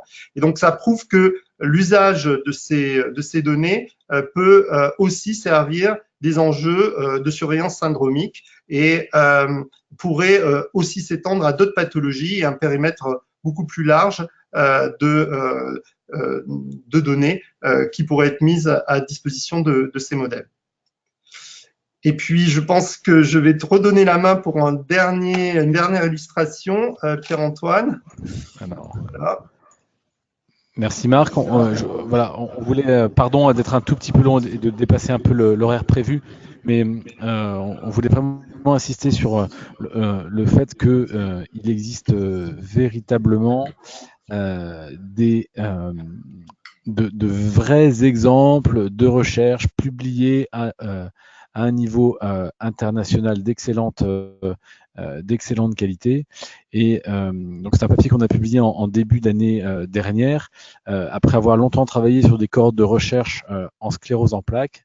Eh bien, on a exploité un entrepôt de données biomédicales pour se rendre compte à quel point l'entrepôt changeait tout, et en capitalisant sur ces cohortes de patients, même s'il s'agissait que de 600 patients, dont certains étaient suivis à l'intérieur du CHU, eh bien, on s'est demandé comment est-ce qu'on avait eu la possibilité d'identifier des patients atteints de CEP, de sclérose en plaques, multiple sclerosis en anglais. Et puis, cette information, une fois qu'on a identifié les patients, est-ce qu'on peut extraire, valider et analyser cette information à des fins de recherche. Donc, très rapidement, pour quand même prendre conscience de la rupture quantitative à laquelle on est confronté dans ce travail. Ce sont des données de 3,5 millions de patients auxquels on a accès, 390 millions de notes de compte rendu de patients qu'on a filtrés dans un premier temps simplement sur les termes sclérose en plaques, multiple sclerosis, donc qui permettent d'avoir accès, je dirais, seulement à 1,8 million de notes, 53 000 patients, la taille d'une sous-préfecture en France. Et puis, on a utilisé des algorithmes dits d'intelligence artificielle, mais qui vont scanner ces notes pour aller chercher des informations qui sont donc qui n'existent pas sous forme structurée d'une part, et qui sont plus finement associées à la sclérose en plaques. D'imaginer qu'on n'a pas le sous-type de sclérose en plaques ou bien l'année d'apparition des premiers symptômes, et évidemment de l'information fine dont on a besoin pour la recherche en utilisant des méthodes. Donc voilà, on est vraiment face à une rupture quantitative dans l'information. Et de ce travail que vous pourrez évidemment consulter, je voudrais retenir 4 maillons qui sont absolument essentiels de cette nouvelle recherche sur les données. La première, c'est la nécessité d'identifier les patients en tant qu'atteints par la maladie cible, ici la sclérose en plaques.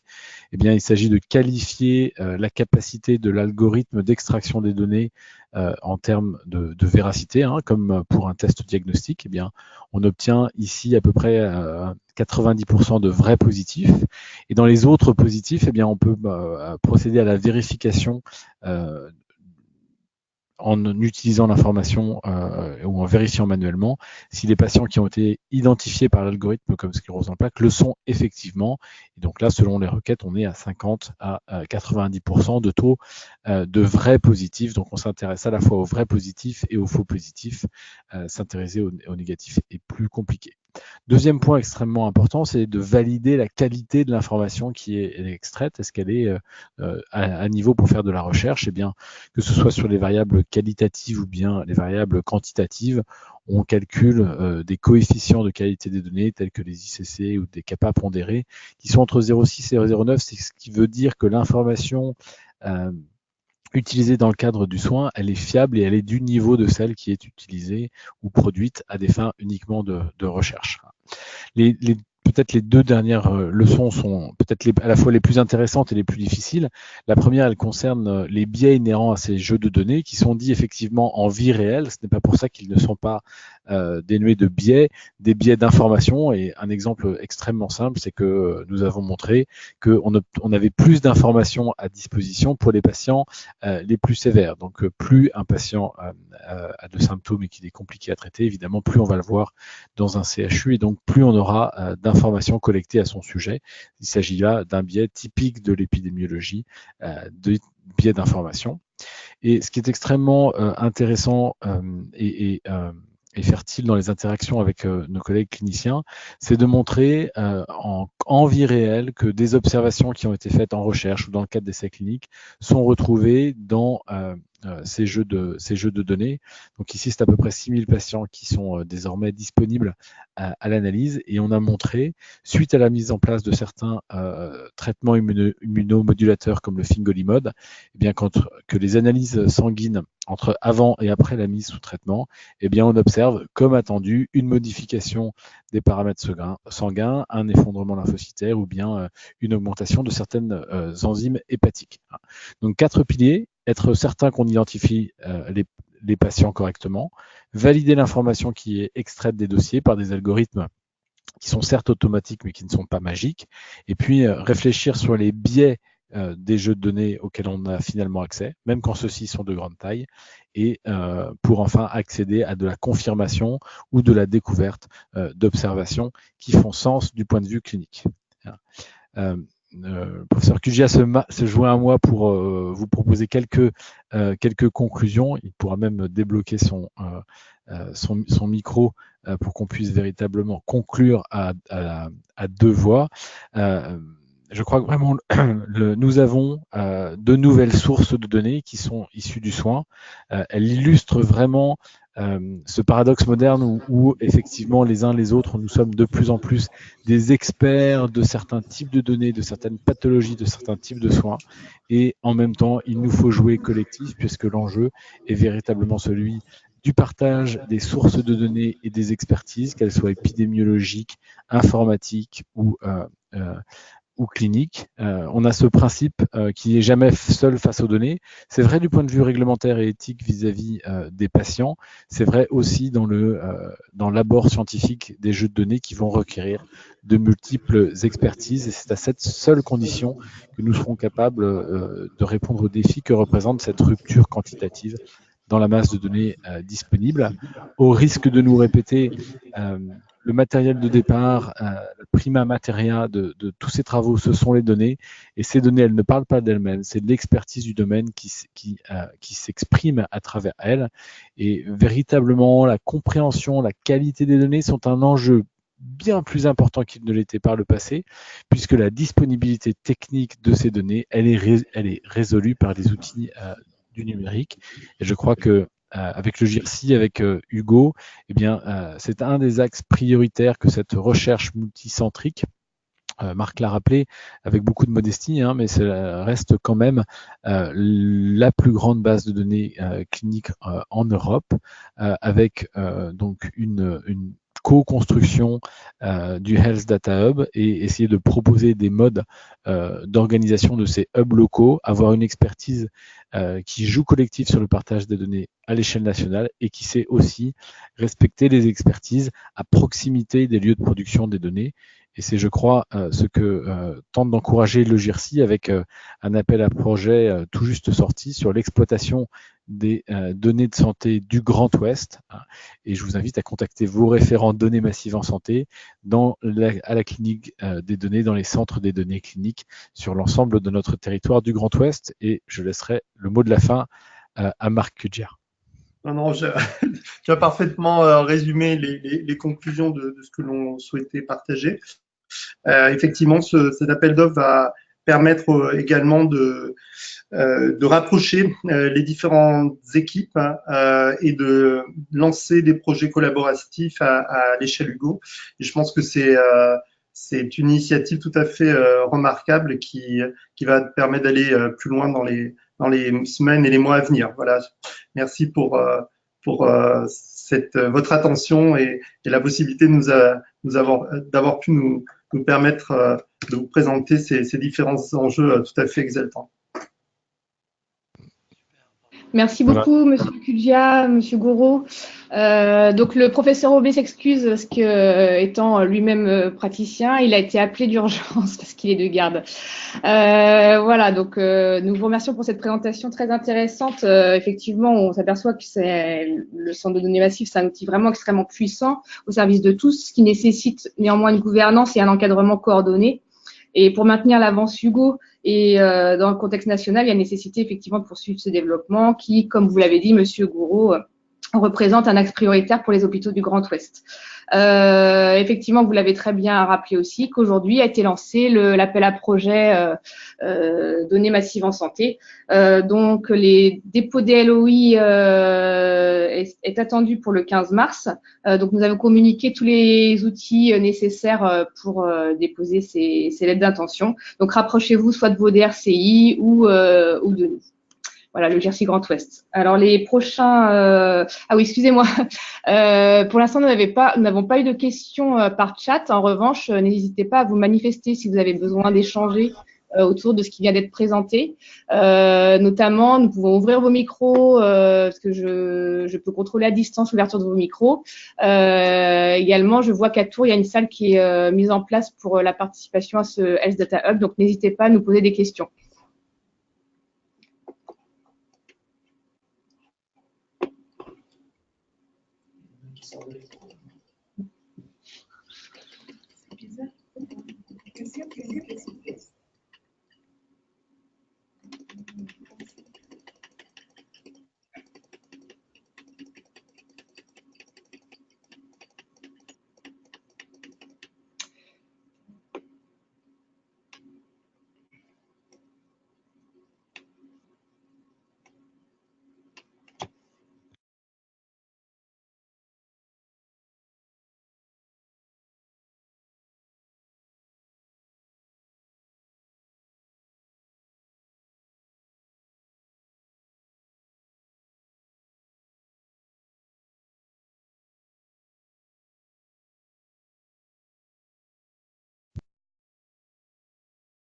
On comprend évidemment les questions par texto, par chat.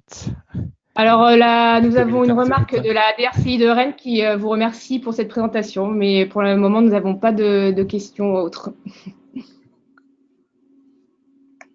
Donc, effectivement, peut-être, en tout cas, ce sera un plaisir de répondre éventuellement aux questions que vous aurez l'occasion de nous transmettre, même après cette présentation. Hein, ça, y a pas de souci, je pense, avec Pierre-Antoine, on fera circuler et on y répondra avec plaisir.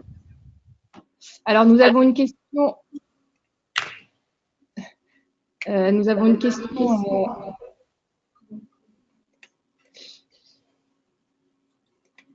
de Monsieur Thibault, avec qui il se demande comment il peut poser une question sans micro. Donc, comme on vous l'a dit au début, vous pouvez utiliser le système de chat avec votre petit outil, la fenêtre sur la droite, ou bien vous manifestez et j'ouvrirai votre micro.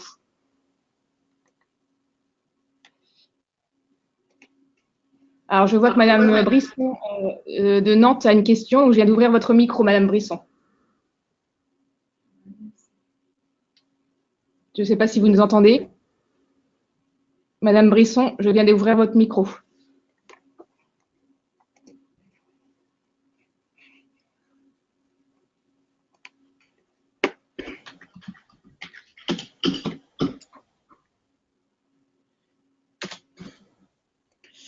Nous avons une question de la DRI de Rennes qui demande si nous pourrons croiser les données avec le DMP.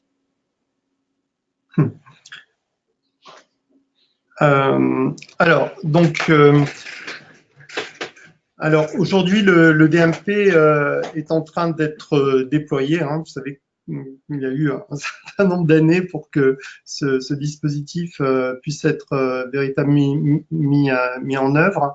Dans les réflexions stratégiques nationales, l'idée est que le DMP sera effectivement une des sources de données potentielles qui pourra être utilisée notamment dans le cadre du Health Data Hub, mais la priorité du DMP étant la coordination des soins et puis dans le calendrier son déploiement effectif, ce sujet n'est pas immédiatement à l'ordre du jour. Je pense que ça sera du domaine du possible lorsque ce dispositif sera très largement déployé, qu'il y ait finalement une alimentation du SNDS, effectivement, du Système national des données de santé, à partir d'éléments collectés dans le DMP, qui a aussi vocation à collecter des données publiques et privées. Voilà. Mais pas à l'ordre du jour. Ce n'est pas à l'ordre du jour, je dirais, pour les mois, voire peut-être quelques années à venir. Merci, Monsieur Pujol. Nous avons une question de Madame Brisson, voilà, qui manifestement son micro ne fonctionne pas, qui souhaiterait savoir combien coûtera une demande pour un client interne ou un client externe et quel sera le modèle économique qui sera adopté. C'est une vaste question. Je dirais aujourd'hui, on n'a pas véritablement de facturation interne du dispositif sans données cliniques. Je dirais, ce sont des dispositifs qui sont construits au sein des établissements. En revanche, ce qu'il faut comprendre, c'est que sans moyens récurrents, l'infrastructure, mais aussi le personnel des centres de données cliniques doit pouvoir trouver un modèle économique. Des pistes qui peuvent être effectivement dans un projet de recherche qui est proposé, qu'il y ait une ligne budgétaire sur le traitement, l'usage et la mise à disposition de ces données. En gros, l'idée est plutôt de s'il y a une valorisation à mettre en œuvre, c'est pas la valorisation des données elles-mêmes, on va pas vendre les données, c'est exclu, c'est plutôt vendre une expertise, vendre un service autour des données. Et je pense que ce modèle-là, il peut s'appliquer, je dirais, dans le domaine académique, à bas coût, si j'ose dire, et puis aussi industriel, avec je dirais, une valorisation qui soit beaucoup plus importante.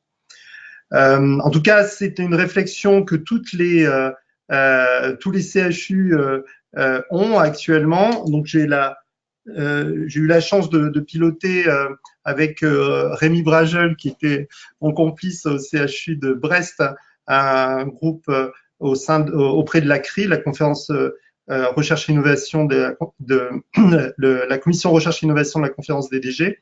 Et cet aspect de valorisation est tout à fait à l'ordre du jour. Il y a un certain nombre de pistes de réflexion qui sont en cours, avec peut-être des contrats types qui seront proposés. L'idée aussi, c'est d'harmoniser les pratiques de ce point de vue-là. Et c'est une réflexion qui, bien sûr, intéresse le modèle économique du hub, Donc l'idée aussi, c'est de partager aussi ces types d'approches de telle manière à ce que effectivement producteurs et utilisateurs des données puissent être de façon équitablement rétribués. Peut-être en complément, je pense qu'il faut bien distinguer effectivement le personnel expert qui va accompagner un investigateur dans l'identification des données. Hein. Évidemment, les outils sont les plus conviviaux possibles, mais ça prend quand même du temps. Et effectivement, c'est peut-être sur cette base de temps qu'on imaginera un modèle économique. Et puis, sans parler tant de valeur économique, mais vraiment de valeur informative des données, il y a une vraie réflexion complexe à avoir sur la valeur de l'accès à ces données qui sont générées dans nos institutions. Et quand elles sont utilisées pour mettre en place un modèle prédictif ou pour prendre de meilleures décisions pour d'autres patients, eh bien, il faudra qu'on trouve une manière, et on pose la question avec des spécialistes de la data science ou des mathématiques, sur une évaluation de la valeur informative d'un jeu de données ou d'une donnée elle-même.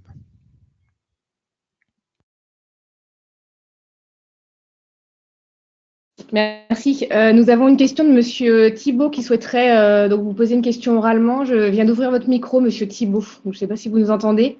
Oui, merci beaucoup. Vous m'entendez aussi? Tout à fait. Oui, donc j'avais une petite question. Merci beaucoup pour cette présentation et vous avez évidemment prêché un convaincu parce que je pense qu'effectivement il y a énormément de données à appuyer dans toutes ces sources de données. Alors moi je suis un peu inquiet. Alors je pense que je suis pas le seul, mais quand vous présentez tout ça, vous faites un peu aspirateur de données. Alors moi je suis du versant laboratoire. Alors c'est vrai qu'on a dans nos laboratoires des tonnes de données. Alors je vais prendre un exemple très concret. Là vous avez présenté l'exemple sur la grippe. Alors c'est très bien. Bon d'abord j'étais pas au courant. C'est vrai que vous n'êtes pas obligé de passer par le laboratoire de virologie pour récolter ces données. C'est très bien. Alors comment vous abordez par exemple le fait qu'on évolue dans nos systèmes, par exemple de détection d'un virus de la grippe? Alors je vous prends celui-là parce qu'il va être assez facile à expliquer. Donc vous allez creuser, vous allez puiser dans toutes ces données, et puis vous avez un laboratoire qui utilise un test particulier qui va détecter 50% des grippes alors qu'un autre va détecter 100%. Donc comment vous intégrez cette donnée-là si vous consultez pas les professionnels que nous sommes et qui savons que si vous comparez les données de Brest par exemple à celles de Rennes, vu qu'on n'utilise pas les mêmes tests, on n'aura pas les mêmes résultats et du coup toutes vos données seront fausses puisque finalement vous intégrez quelque chose des choses qui sont pas comparables, quoi. Alors je pense qu'on peut faire la même chose en radio ou si vous n'utilisez pas la même approche, vous n'aurez pas les mêmes données. Voilà.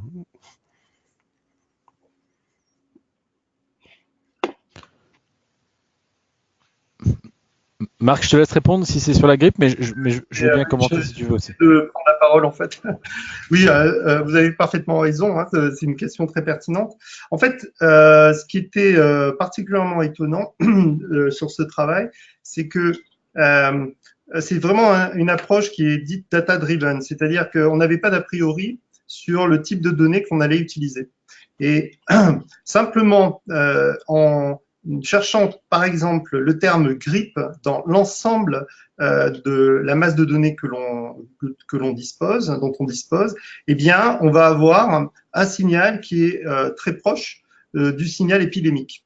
Alors, bien sûr, quand on regarde de près, il s'agit parfois de patients qui ont eu effectivement un diagnostic de grippe, et puis aussi de patients pour lesquels il n'y a pas de grippe particulière, c'est un antécédent, c'est l'histoire de la maladie, une suspicion, etc. Bref, l'idée c'était de montrer que sans a priori sur les données, on arrive grâce à la masse d'informations dont on dispose, tirer un signal.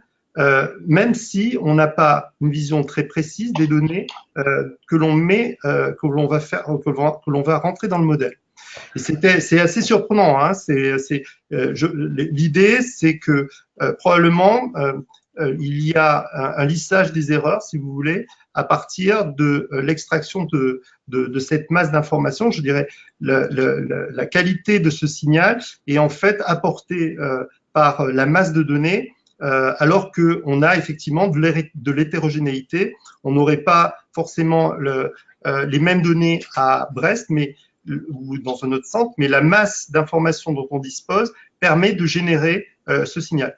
C'est un travail qui a été inspiré de travaux préliminaires qui ont été lancés par Google, hein, qui eux utilisaient les requêtes des internautes, voilà, et qui a été ensuite repris parce qu'il avait un certain nombre de limites par une équipe de Boston avec qui on a développé une collaboration. Et ce modèle-là que l'on a développé a repris en fait des algos qui ont été développés par l'équipe de Boston et qu'on a adaptés sur nos propres données. Donc, c'est aussi une voie de recherche d'utilisation de ces données massives en termes de sources de signaux potentiels, et on change vraiment de paradigme par rapport à une recherche qui fait un a priori sur les données. C'est vraiment, c'était un travail préliminaire, hein, et si vous voulez plus d'informations sur ce sujet, on a une doctorante qui travaille spécifiquement sur cette approche, qui sera ravie de vous présenter en détail son modèle. Je voudrais juste compléter très rapidement parce qu'effectivement, Monsieur Thibault, votre remarque est très juste. C'est assez paradoxal de voir que finalement les a priori que l'on a sur les données comptent moins que les données en elles-mêmes. Et pourtant, je crois que l'argument de l'aspiration de données, il trouve très très vite ses limites parce qu'on a besoin de l'expertise sur les données. Donc moins d'a priori, mais plus d'expertise sur les données pour éventuellement détecter un effet technique, un effet centre ou une corrélation qui serait dommageable à l'interprétation des données. Très bien. Merci. Vous avez d'autres questions, Monsieur Thibault?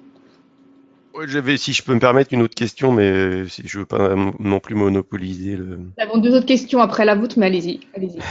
Non, je voulais juste savoir, c'était par rapport. Je voulais juste savoir par rapport aux autorisations que vous avez d'utiliser ces données par rapport aux patients. Parce que nous, on est toujours confronté à ça, on ne sait jamais comment les utiliser, parce qu'en fait, si vous prenez en particulier les données rétroactives, comment vous allez prouver que le patient avait donné son accord pour l'utilisation de ces données-là pour la recherche? Parce que nous, à Rennes, enfin, je ne sais pas où ça en est, parce que ça fait, à chaque fois qu'on pose la question, on ne sait jamais, est-ce que le patient signe quelque chose quand il rentre à l'hôpital et qui l'autorise l'utilisation de ces données, à moins qu'il s'y oppose? Voilà, donc comment vous faites quand vous faites des études rétroactives? Parce qu'évidemment, je pense que la puissance, c'est aussi d'aller puiser dans des données un peu anciennes. Et je voulais savoir comment vous avez résolu ce problème légal. Donc, en tout cas, le dispositif qui est mis en œuvre au CHU de Rennes, c'est une information collective et individuelle des patients dans le livret d'accueil, avec la possibilité des patients à s'opposer à deux choses, en fait.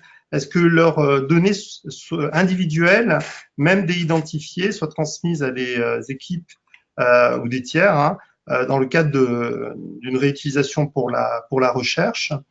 Et le deuxième point, c'est effectivement le fait que les patients doivent pouvoir s'opposer à être recontactés. Imaginons qu'il s'agit d'une étude qui nécessite un pre-screening avec l'idée de contacter le patient a posteriori.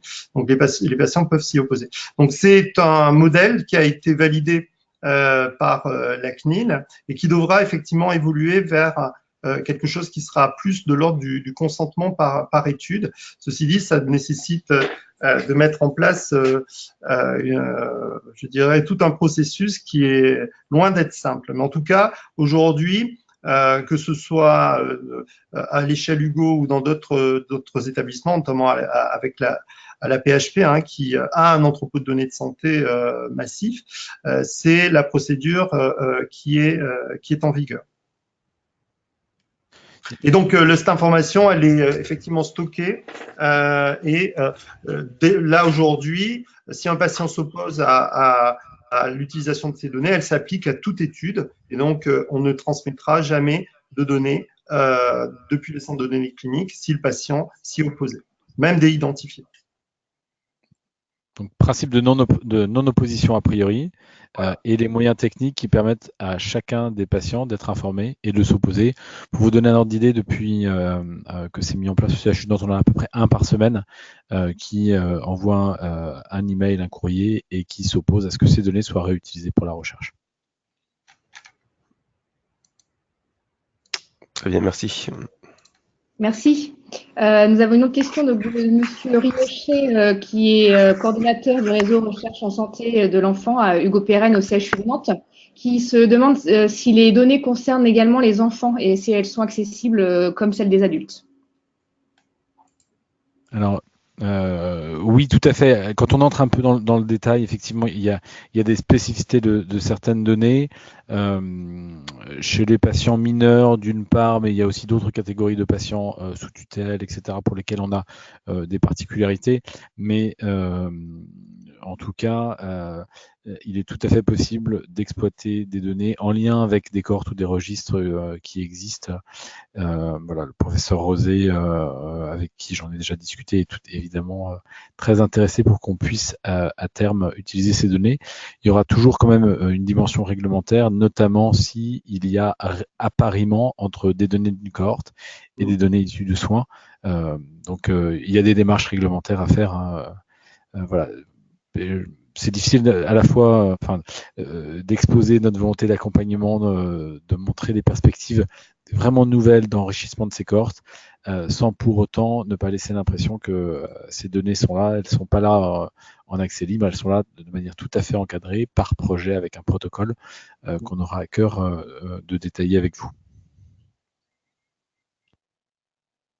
Nous avons une autre question donc, de Monsieur Bersely, excusez-moi, j'espère que je n'ai pas écorché votre nom, du CH de Lorient, donc qui se demande justement quelle place dans le hub pour la remontée des données des hôpitaux non universitaires du réseau Grand Ouest pour disposer des données en population plus élargie et du coup à l'inverse quelle place pour en tant que client potentiel pour accéder à ces données justement. Et il vous remercie pour votre présentation. Alors, effectivement, donc, je dirais, je dirais dans une première approche, ce sujet de décloisonnement aussi du périmètre des données hospitalières se pose, par exemple, sur la question du GHT, des GHT, et de la création du système d'information d'un groupement hospitalier de territoire. L'idée, effectivement, c'est de pouvoir disposer de ces données sur des entrepôts qui seraient gouvernés dans un périmètre où le système d'information a été pensé. Ça me semble déjà une première approche. Le deuxième point, c'est qu'effectivement, dans le cadre du Health Data Hub, l'idée notamment des nœuds locaux, c'est de pouvoir aussi s'interfacer avec des producteurs de données qui ne sont pas forcément des CHU. Ça peut être également on a vu aussi des groupements de médecins généralistes. On sait qu'en France, il y a un certain nombre de projets autour de la collecte de données de soins primaires avec un ensemble de professionnels de santé. Et lorsqu'on a pu faire un benchmark international, on sait que de ce point de vue-là, le Royaume-Uni est tout à fait avancé par rapport à ce que l'on, et de manière générale, les pays du Nord sont tout à fait avancés par rapport à ce dont on dispose en France. Donc l'idée, je dirais, premier élément de réponse, en tout cas au niveau d'un GHT, ça me semble déjà un moyen de sécuriser, si j'ose dire, un périmètre de partage de données.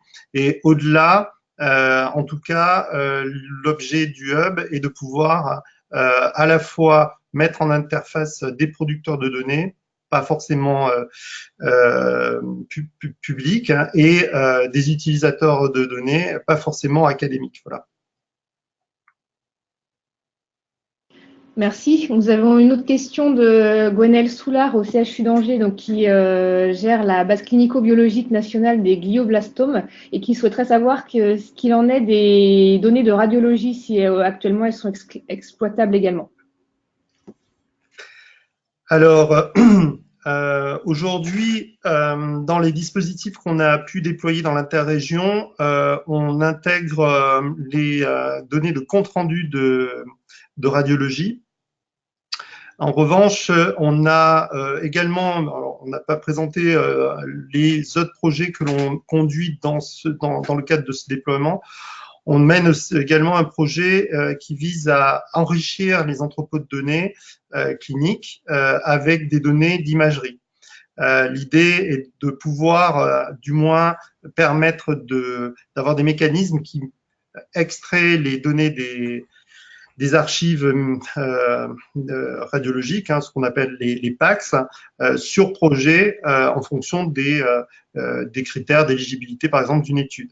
Donc l'idée, ce n'est pas d'intégrer dans les entrepôts de données toute l'imagerie, mais plutôt de faire un lien entre ces entrepôts de données et les ressources d'imagerie gérées au niveau des PACS, et de mettre en place des mécanismes qui permettent de créer des jeux de données intégrant à la fois l'interprétation, mais aussi l'image, et qui seront mises à disposition sur projet. Donc ça, c'est des mécanismes que l'on est en train de mettre en place. Il faut savoir aussi, peut-être une information importante, c'est que l'ASF, la Société française de radiologie, a lancé un projet aussi de mise à disposition de données d'imagerie à large échelle au niveau national, notamment pour dynamiser la recherche et l'innovation en intelligence artificielle sur le traitement de l'image, pour pouvoir bénéficier en retour de ces innovations. Ça, c'est un projet qui est en train de se structurer et qui probablement s'articulera avec le Health Data Hub. Je crois qu'il faut avoir conscience aussi, et c'est particulièrement vrai pour l'imagerie, qu'on regarde la même donnée de manière différente quand c'est pour le soin et quand c'est pour la recherche. Un exemple très simple, c'est que si vous regardez un IRM, effectivement, vous allez conserver la donnée originale qui est celle ressemblante au patient. Si vous voulez avoir un usage de recherche, ce qui est beaucoup plus important, c'est de pouvoir comparer les IRM. Et donc, l'image que vous allez regarder, c'est plutôt une image qui a été transformée pour être mise dans un même référentiel anatomique. Alors, tout le monde a la même forme de tête, alors qu'il y a des variations. Et donc ça, je crois que de plus en plus, on verra des données qui seront présentées ou traitées de manière différente en fonction de ce pourquoi on va les regarder, pour la recherche, pour l'évaluation des soins, pour la pratique clinique. Merci beaucoup. Alors, je ne vois plus de questions, donc n'hésitez pas à continuer à vous manifester. Donc, soit pour que je puisse ouvrir vos micros ou vous questionner. Madame Soulard, donc, vous remercie de votre réponse entre-temps. Voilà. Donc, si il n'y a plus de questions, nous allons peut-être conclure. Merci beaucoup. Merci pour votre... Merci beaucoup. Merci beaucoup pour votre présentation. Et puis, comme l'a dit Monsieur Kulgia, n'hésitez pas à nous poser des questions à distance si vous aviez des informations complémentaires à avoir. Merci beaucoup à tous. Au revoir. Bonne soirée. Bonne soirée.